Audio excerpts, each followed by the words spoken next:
동행과 만남은 사람을 바꾸는 힘이 있다. 인생에는 두 가지 결정적인 순간이 있습니다. 하나는 누군가를 만나는 순간, 또 하나는 누군가와 함께 걷기 시작하는 순간입니다. 이 두 가지가 사람의 인생을 완전히 바꿉니다. 먼저 한 여인의 이야기를 소개합니다. 마리온 프레밍거. 그녀의 출발은 평범하지 않았습니다. 헝가리의 귀족 가문, 당시 오스트리아 마이너스 헝가리 제국 시절 큰 성을 가진 집안에서 자란 말 그대로 귀족 중의 귀족이었습니다. 어릴 때부터 부족함이 없었습니다. 원하는 것은 거의 다 가질 수 있었고 사람들은 그녀를 중심으로 움직였습니다. 그 환경은 그녀의 성격을 만들었습니다. 자기 중심적이고 까다롭고 감정 기복이 심하며 무엇보다 돈과 성공이 인생의 전부라고 믿는 사람이었습니다. 18살 젊은 나이에 의사와 결혼합니다. 그러나 이 결혼은 오래가지 못합니다. 단 1년 만에 이혼을 하게 됩니다. 이때 그녀의 마음속에는 이미 한 가지 기준이 자리 잡고 있었습니다. 나를 만족시키지 못하면 관계는 의미 없다. 그 후 그녀는 더 큰 세계를 향해 눈을 돌립니다. 당시 유럽의 문화 중심지, 영화와 예술이 급속도로 성장하던 시기, 그녀는 자연스럽게 영화계 인물들과 어울리기 시작합니다. 그 과정 속에서 영화감독 오토 프레밍거를 만나게 됩니다. 이 만남은 단순한 연애가 아니었습니다. 오토 프레밍거는 당시 유럽과 미국을 오가며 활동하던 야심 있는 감독이었고 성공과 명성을 향해 달려가던 인물이었습니다. 그리고 마리온 역시 더 큰 무대, 더 화려한 삶을 갈망하고 있었습니다. 두 사람은 서로에게서 같은 방향을 보았습니다. 더 높은 곳으로 올라가고 싶은 욕망, 더 큰 세상으로 나아가고 싶은 갈망. 그녀에게 이 결혼은 사랑이라기보다 인생의 다음 단계로 가는 통로와 같았습니다. 결국 두 사람은 결혼을 하고 미국으로 건너가게 됩니다. 이 선택이 그녀의 인생을 완전히 다른 방향으로 이끌게 됩니다. 그녀는 미국으로 건너갑니다. 그곳은 바로 욕망과 기회의 도시, 할리우드였습니다. 그녀는 배우, 모델, 나이트클럽 공연자로 활동하며 빠르게 상류 사교계로 들어갑니다.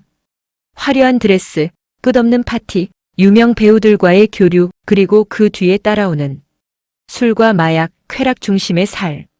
겉으로 보면 완벽한 성공이었습니다. 돈도 있었고 명성도 있었고 사람들도 그녀를 알아봤습니다. 하지만 그녀의 내면은 달랐습니다. 밤이 깊어질수록 더 큰 공허함이 밀려왔습니다. 사람들 속에 있었지만 외로웠고 모든 것을 가졌지만 만족이 없었습니다. 결국 두 번째 결혼도 깨집니다. 또 한 번의 이혼.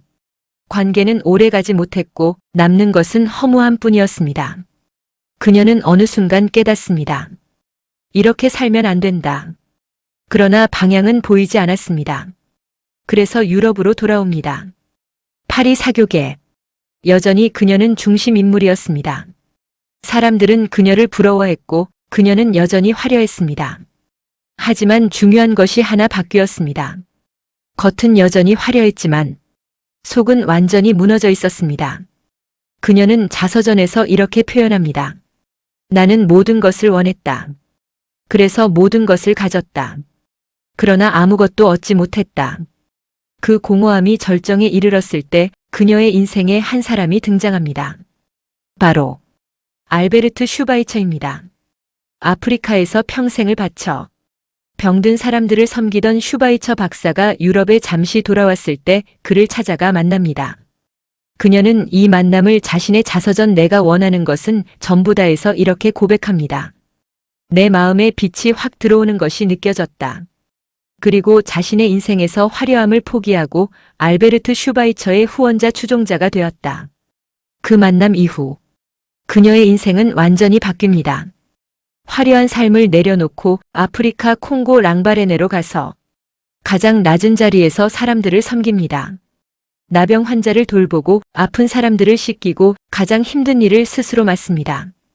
돈을 위해 살던 사람이 이제는 사람을 위해 사는 사람이 됩니다.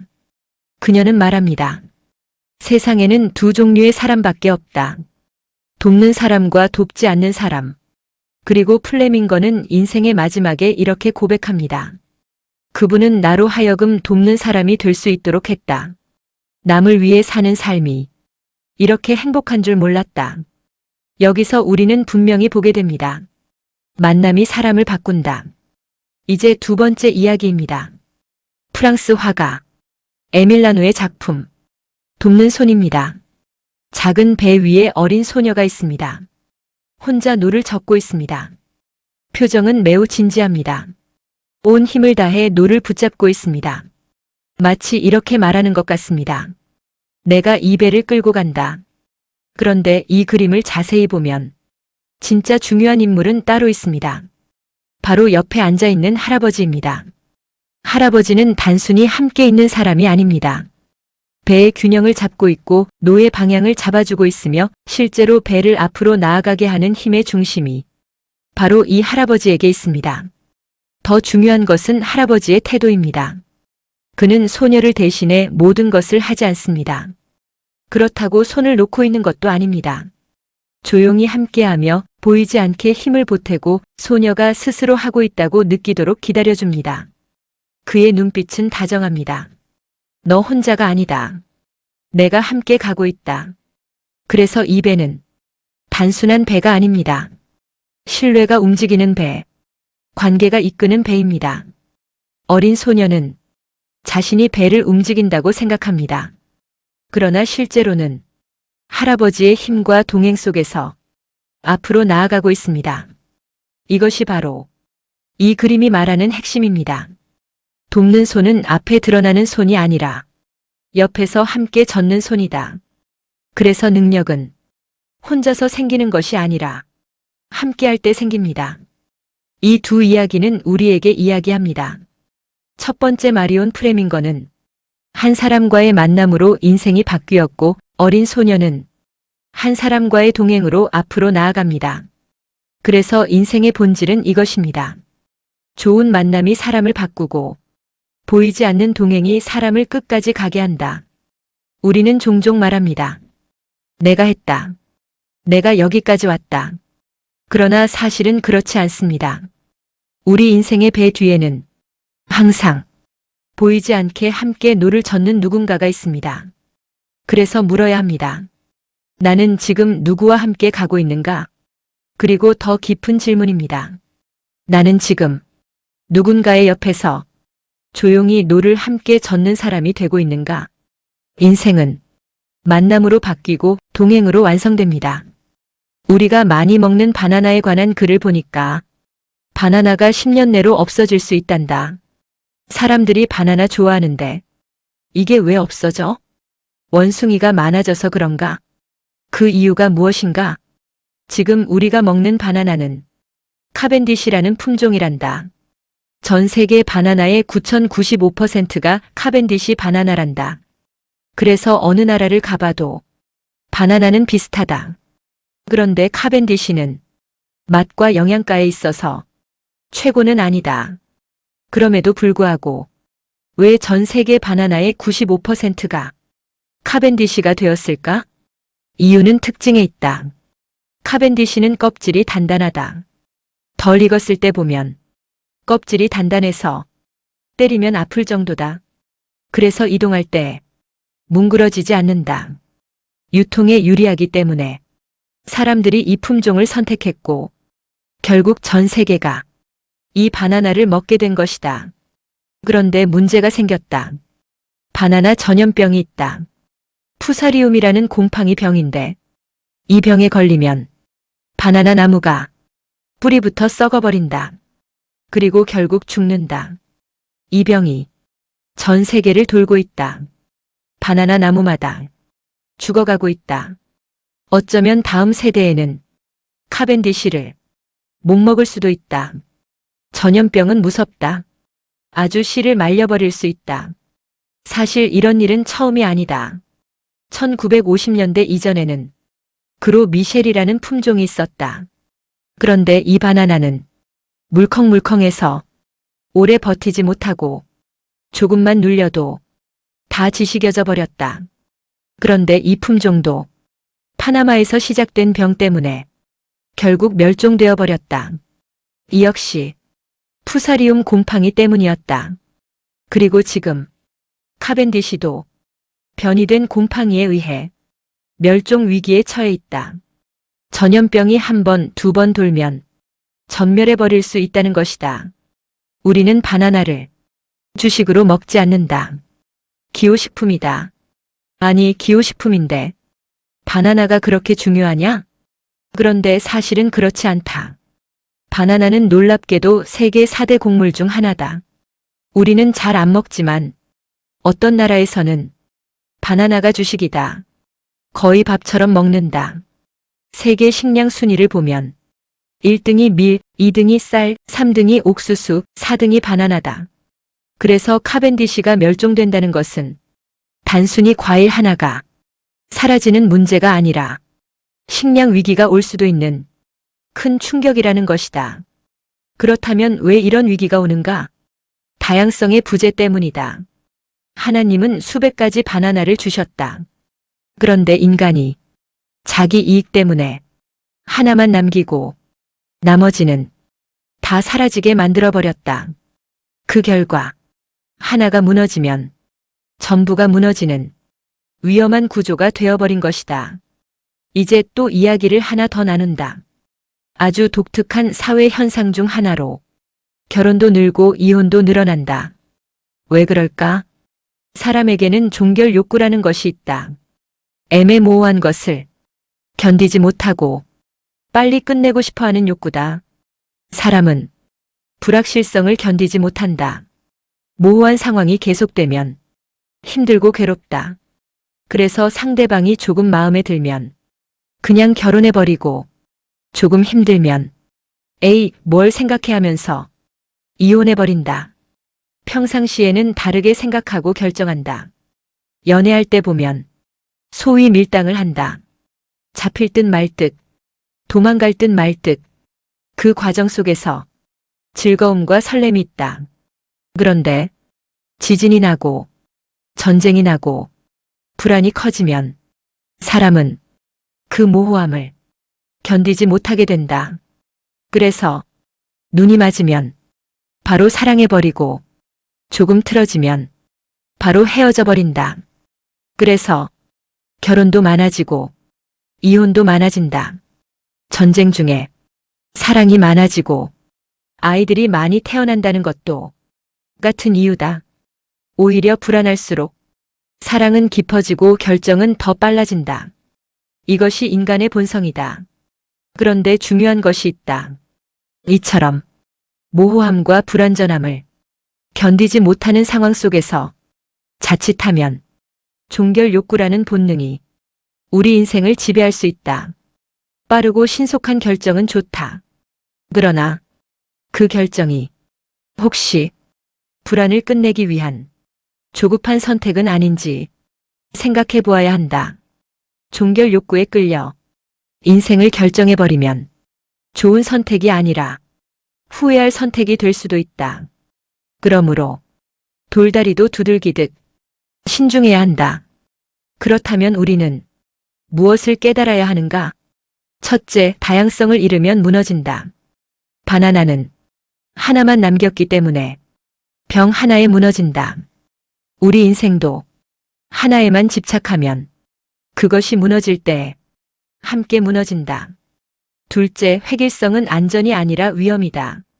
모두가 같은 선택, 모두가 같은 방향. 겉으로는 안정처럼 보이지만 실제로는 한 번의 위기에 전부가 무너지는 구조다. 셋째, 종결 욕구는 판단을 흐리게 한다.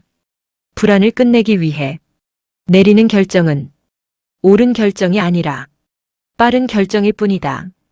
획일성은 우리 삶을 약하게 만들고 종결 욕구는 우리 선택을 얕게 만든다.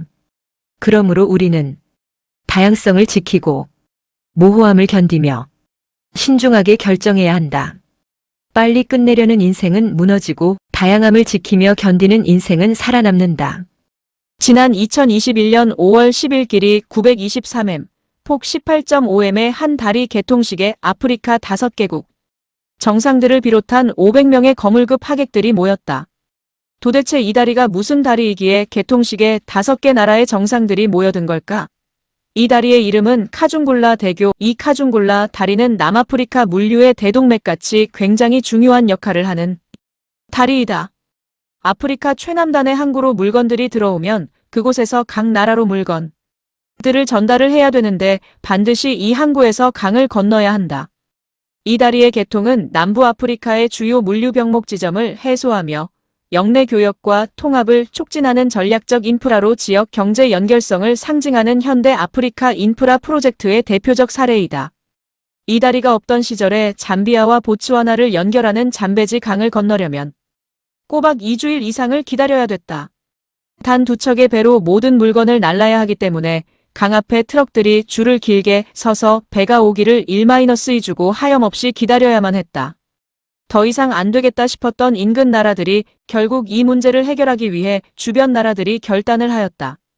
그리고 치열한 경쟁 끝에 우리나라 건설사가 그 다리 수주권을 따내고 드디어 공사가 시작됐는데 너무 힘들었다. 우선 환경이 너무나 열악했다. 잠베지 강은 거칠었다. 비가 오면 수위가 급격히 올라가고 흙탕물로 시야조차 확보하기 어려웠다. 어느 날 세운 구조물이 다음 날 사라져 있는 일도 있었다.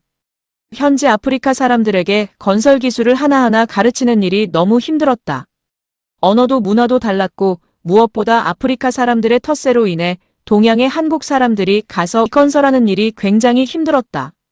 때로는 왜 당신들이 와서 우리 땅에 다리를 놓느냐 억지 소리를 들어야만 했다.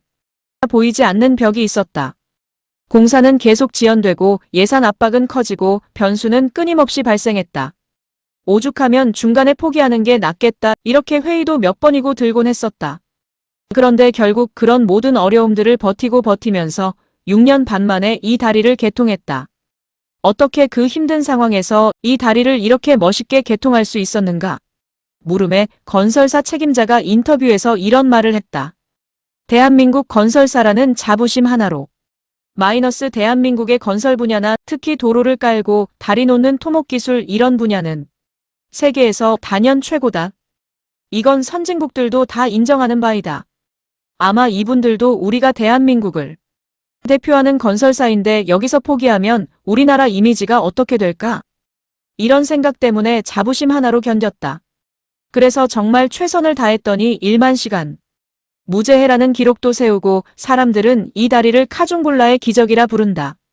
아이들이 더 빨리 병원에 갈 수 있게 되었고 무엇보다 물류 운송은 2주에서 2시간으로 엄청나게 당겨놓았다. 결국 모두의 찬사를 받는 이 다리 개통식을 감격스럽게 갖게 되었다. 우리가 인생을 살다 보면 중간에 다 내려놓고 싶고 포기하고 싶고 그렇게 절망스러운 때가 온다. 그럴 때 여러분은 그 힘든 과정들을 어떻게 극복하십니까? 대개 많은 사람들이 지금보다 더 자극적인 쾌락을 찾아서 잠시 내게 다가온 고통과 아픔을 잊어버리거나 도피하려고 한다. 사람들이 힘들면 술을 찾거나 쾌락, 도박 이런 것들을 찾는 건 잊고 싶은 것이다. 그 힘든 상황에서 잠시라도 벗어나고 싶은 것이기에 그런 걸 찾게 된다. 그런데 예나 지금이나 존경을 받는 사람들을 보면 어려움들을 결국 이겨낸다. 어떻게 이겨내느냐? 자신의 정체성을 확인하고 그 자부심으로 이겨낸다. 결국 그 힘은 어디서 오는가? 야, 그래도 내가 이 정도 사람인데, 그래도 내가 이렇게 불리던 사람인데. 대한민국 건설사들이 끝까지 버틴 이유도 이것이다. 우리는 여기서 무너질 사람들이 아니다. 우리는 이런 사람들이 아니다. 이것이 바로 자기 정체성이다. 포기하고 싶은 그 순간, 당신은 누구인가? 그냥 내려놓는 사람인가? 아니면 끝까지 가는 사람인가? 카중굴라 대교는 그냥 강 위에 놓인 다리가 아니다. 포기와 완성 사이에 놓인 다리다. 그리고 오늘 이 다리가 우리에게 묻는다.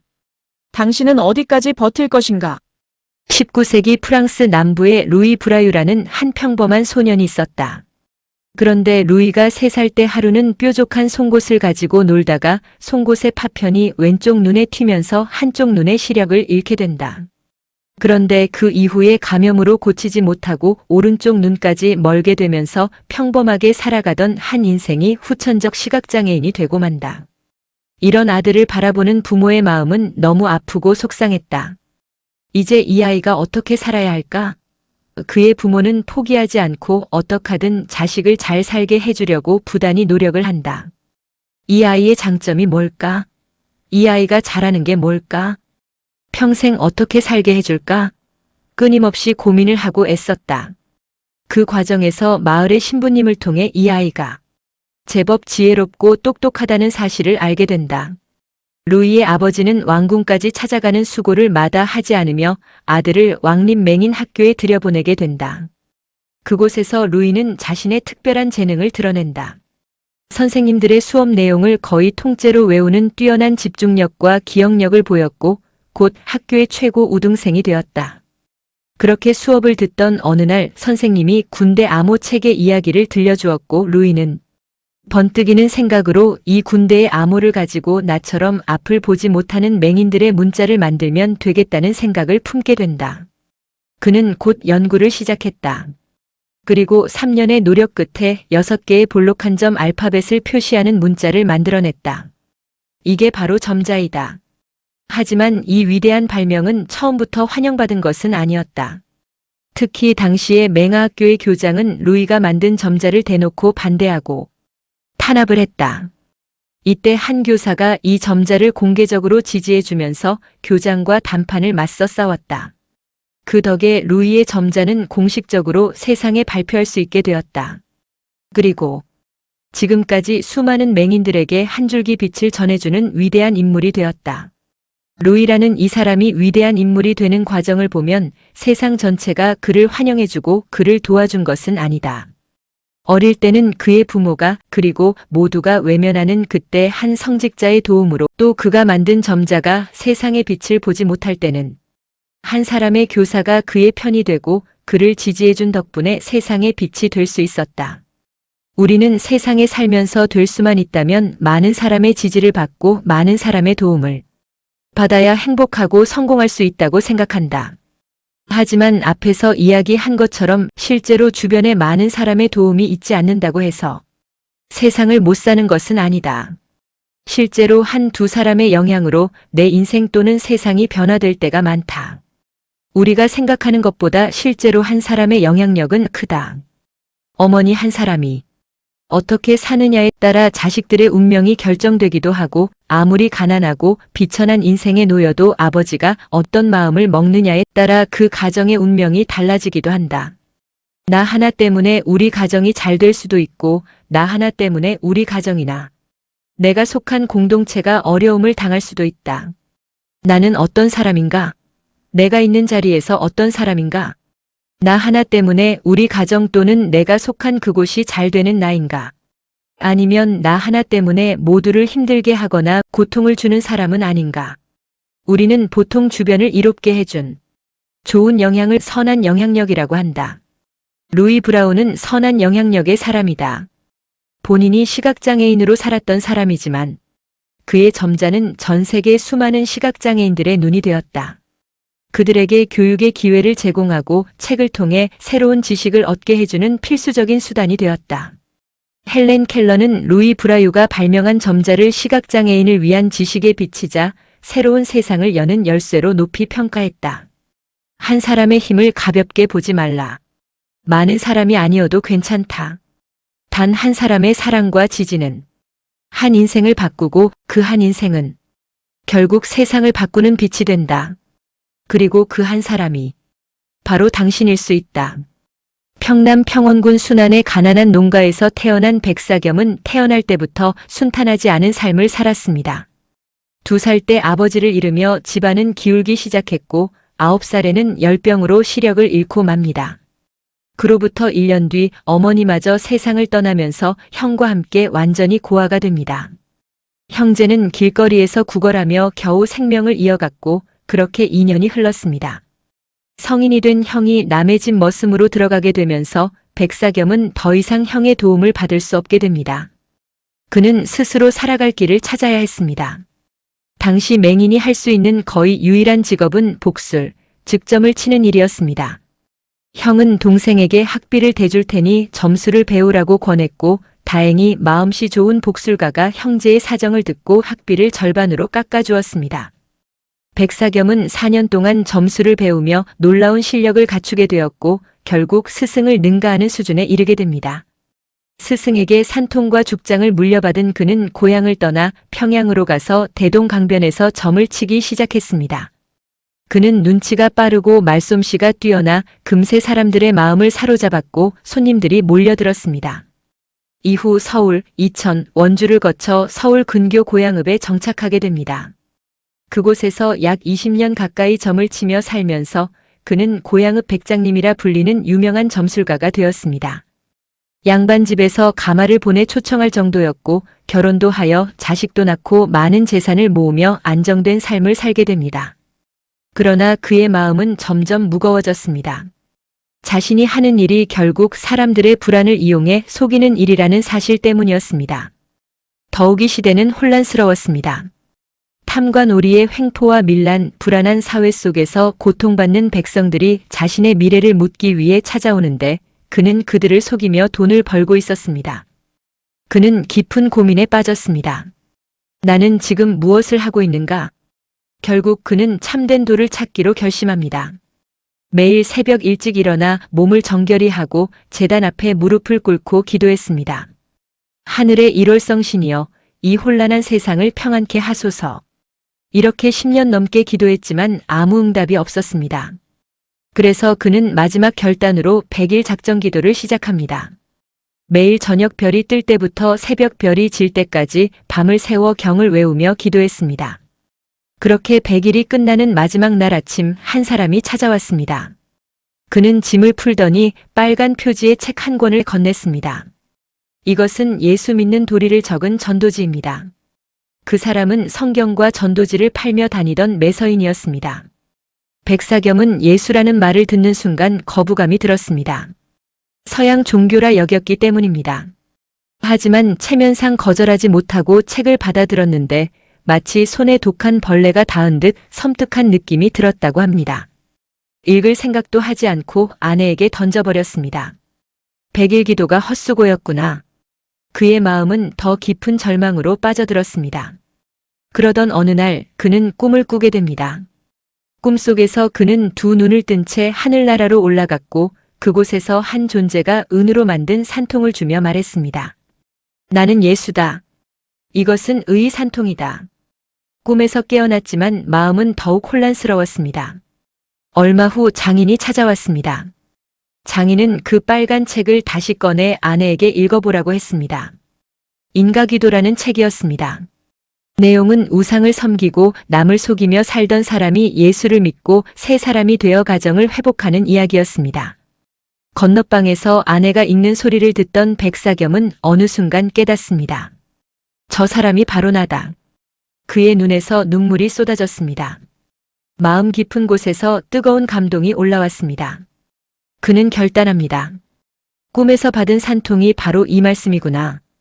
그날로 점치는 일을 완전히 그만두고 다시는 손님을 받지 않았습니다. 매서인을 찾아가 신앙을 고백하고 교회에 나가기 시작했습니다. 그날은 바로 고양읍 교회가 세워진 날이었고 그는 가족과 함께 세례를 받으며 완전히 새로운 삶을 시작하게 됩니다.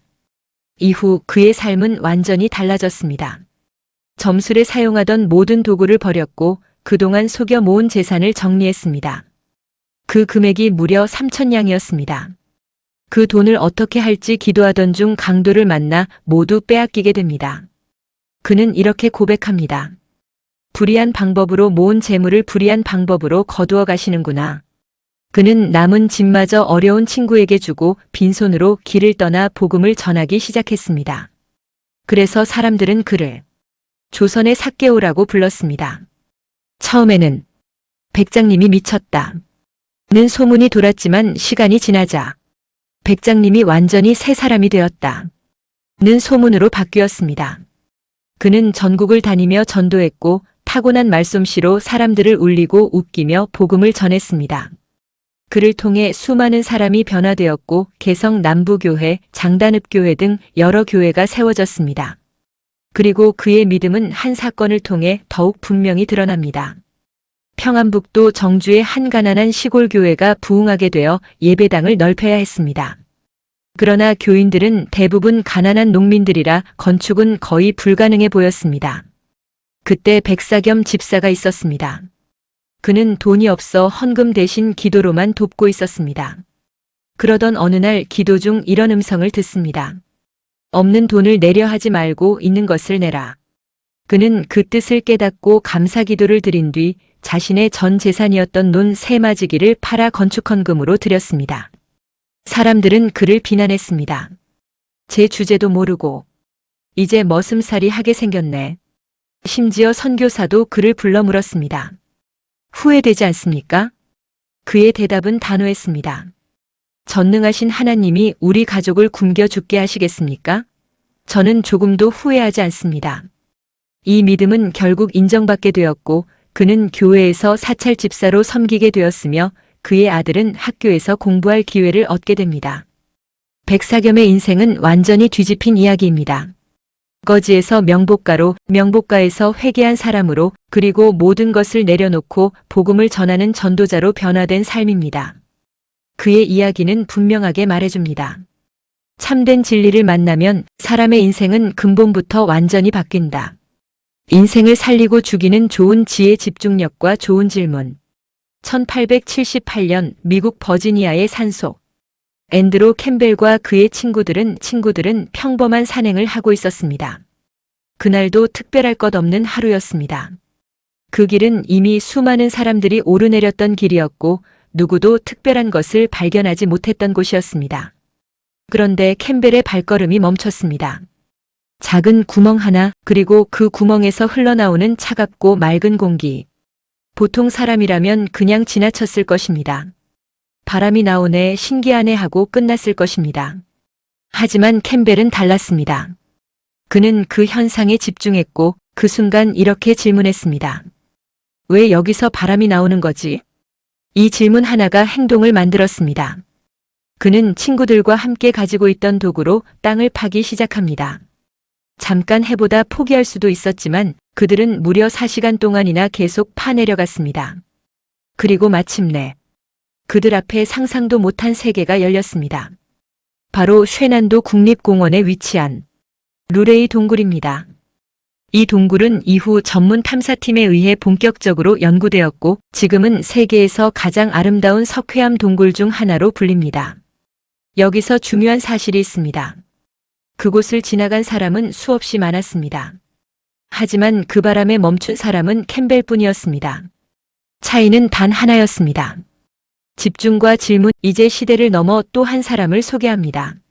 18세기 중엽부터 미국 남부는 목화 재배로 번영했습니다. 들판 가득 하얗게 핀 목화는 미국 남부부의 상징이었습니다. 하지만 그 번영에는 문제가 있었습니다. 목화는 땅의 영양분을 계속 빼앗았고 결국 토양은 점점 메말라갔습니다. 남북 전쟁 이후 땅은 더 이상 힘을 내지 못했고 목화는 시들어가기 시작했습니다. 이때 등장한 사람이 엘라베마주 터스키지 대학의 조지 워싱턴 카버 박사가 해법을 제시합니다. 그는 단순한 학자가 아니었습니다. 노예로 태어나 극심한 차별 속에서도 학문을 이루어낸 인물이며 농업을 통해 사람들을 살리고자 했던 실천적 과학자였습니다. 그의 주장은 재배하는 식물을 바꾸고 토양에 함유된 질소 성분을 높여서 흙을 기름지게 하자는 것이었다. 고구마나 콩과 식물, 특히 땅콩을 심자고 권한다. 하지만 아무도 선뜻 그의 이야기에 귀를 기울이지 않았다. 그런 농부들의 마음을 바꾼 것은 목화에 달라붙는 바구미 벌레들이 결정적인 기여를 하였다. 바구미 떼는 멕시코에서 텍사스를 거쳐 마침내 엘라베마에까지 밀어쳤다. 대재앙이 오히려 기회가 될 수 있다고 생각한 카버 교수는 부지런히 뛰어다니며 농민들에게 호소했다. 벌레 먹은 목화를 태워버리고 그 자리에 땅콩을 심으세요. 마침내 농부들을 간신히 설득했는데 이번에는 생산된 땅콩을 소비하는 문제가 발생하였다. 땅콩을 심고 걷어보니 농가마다 수백 kg이 남아도는 보통 문제가 아니었다. 내다 팔 데가 없어서 수확도 못한 채 밭에서 썩어가는 경우도 부지기수였다. 카버 교수는 견디다 못해 기도하면서 하나님께 따지기 시작했다. 창조주 하나님, 도대체 세상을 왜 만드셨습니까? 그러자 하나님이 대답하셨다. 내 분수를 생각하지 않고 너무 많은 걸 알려고 하는구나. 내가 감당할 만한 어울리는 질문을 해보렴. 그래서 다시 여쭈었다. 사랑하는 하나님, 골치 아픈 사람들을 왜 만드셨습니까? 하나님이 또 대답하셨다. 얘야, 아직도 감당할 수 없을 정도의 큰일을 묻고 있구나. 질문의 범위를 더 좁히고 의도를 분명히 하거라. 그래서 카버 박사는 단도직입적으로 질문했다. 창조주 하나님, 어째서 땅콩을 만드셨습니까? 그러자 하나님은 카버 박사에게 내가 땅콩 박사니까 왜 그런지 그 답을 직접 찾아 보거라 마음의 감동을 주셨다. 카버 박사는 밤낮 없이 실험실에서 연구에 몰두했다. 그 결과 땅콩 마가린, 땅콩 버터, 땅콩 구두약, 땅콩 크림, 땅콩 기름 등 무려 105가지 식품과 200가지 실용품을 300여 가지 땅콩 관련 제품을 만들어냈다. 그로부터 5년이 못 가서 카버 교수의 권고를 따랐던 마을들은 엘라바마에서 가장 부유한 동네가 되었고 피폐한 남부 경제를 살려냈다. 그리고 그는 흑인임에도 백인들의 존경을 받는 그런 위치까지 올라서게 되었다. 당대의 링컨 대통령과 어깨를 견주는 그런 인물이 된 것이다.